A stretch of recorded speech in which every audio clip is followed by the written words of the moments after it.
Have you ever wondered why a sincere believer, someone who genuinely loves God, can still struggle spiritually? Why does someone who has walked with God for years suddenly lose their joy, their strength, or their spiritual sharpness? It often feels like you're walking into a constant pressure that just wears you down. We see people who once stood firmly for truth suddenly begin compromising. It's a confusing shift, but it rarely signals a sudden desire to walk away from God. Usually, it means the world has been pressing against their faith for so long that their internal defenses have begun to thin. Every day, we encounter influences that attempt to shape our thinking. We work around unbelief, we hear worldly philosophies, we listen to fearful conversations, and we battle temptation. Think of it as an improper spiritual diet. Just as eating junk food every single day eventually damages your physical body, consuming unhealthy spiritual influences deeply affects your inner person. This diet rarely causes a massive collapse overnight.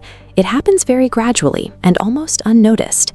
Improper conversations, improper attitudes, and improper priorities slowly introduce lies into our hearts until one day we wake up and realize we simply don't possess the spiritual strength we once had. The Apostle Paul gives us a clear warning about this in 1 Corinthians 15:33-34. Listen carefully to these words. Do not be misled. Bad company corrupts good character. Come back to your senses as you ought and stop sinning, for there are some who are ignorant of God. If we map out Paul's logic here on a flowchart, notice the exact progression. First comes the corrupting influence, then comes distorted thinking, then comes sinful behavior.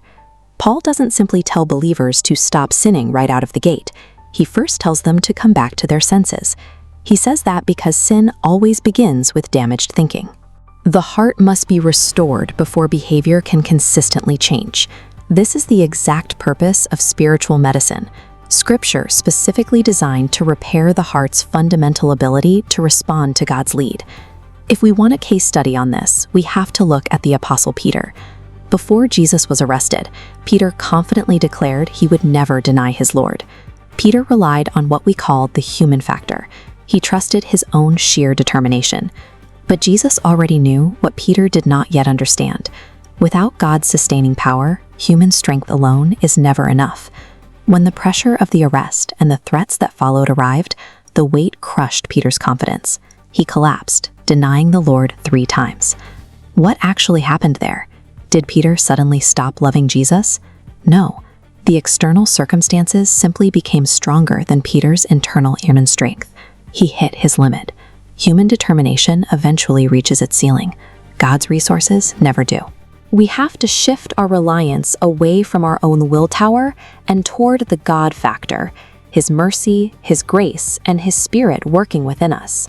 So how do we know when our willpower is tapping out and we need spiritual medicine? God gives us practical indicators. Think of them like the check engine light on your car's dashboard, flashing to warn you before a total breakdown occurs on the highway. This dashboard shows our spiritual health. The first indicator is a noticeable decline in mercy. Mercy is God's favor working through our circumstances to help us obey Him. When mercy is operating, doors open and strength appears. But when hidden rebellion remains and honesty disappears, that mercy gauge drops.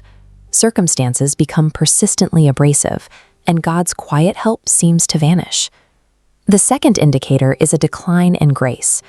Grace supplies our inner spiritual energy. When grace is operating, temptation loses its appeal. But when grace appears to be diminishing, the gauge falls into the red. Temptation suddenly feels overpowering, and spiritual disciplines like prayer feel like an exhausting burden. The third indicator is difficulty repenting. A sick heart begins justifying what God has already condemned. Excuses replace confession. Defensiveness replaces humility. When you find yourself fighting to hold on to a sin rather than letting it go, your heart is flashing a major warning. The fourth indicator is spiritual stagnation. You might not be openly rebelling. You might still be attending church and reading scripture, but growth has stopped. Your joy has faded. You are spiritually stuck. These symptoms indicate that the heart is operating on its own limited power and requires the refreshing medicine of God's Word. It is an invitation to stop running on empty and return to the source that can actually sustain you.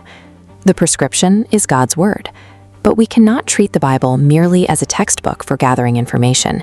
It is a hospital for active heart repair. Spiritual medicine is scripture received specifically to heal a damaged mind. Look at how this medicine works on the heart. It targets and restores 4 essential qualities. When you're defensive, it restores honesty. When you're proud, it restores humility. When downing, it strengthens faith. And when you want to quit, it encourages perseverance. Think about physical health. If your friend breaks their arm, you don't laugh at them for going to the doctor to get a cast. We expect them to get treatment. The body of Christ should operate the exact same way. We should never mock a believer who is seeking spiritual restoration. There is absolutely zero shame in needing spiritual medicine. God is a loving physician who treats the illness before it becomes fatal. His goal is always healing. It is never humiliation. James teaches believers this exact principle in James chapter 5, verse 16. Confess your sins to one another and pray for one another so that you may be healed. So if you recognize the symptoms, here is what you do. First, stop hiding your condition. Be brutally honest with yourself and with God. Second, return immediately to the truths in Scripture that strengthen your faith. And third, keep taking that medicine consistently until your spiritual health returns. Shifting our confidence to the God factor allows us to move beyond mere survival.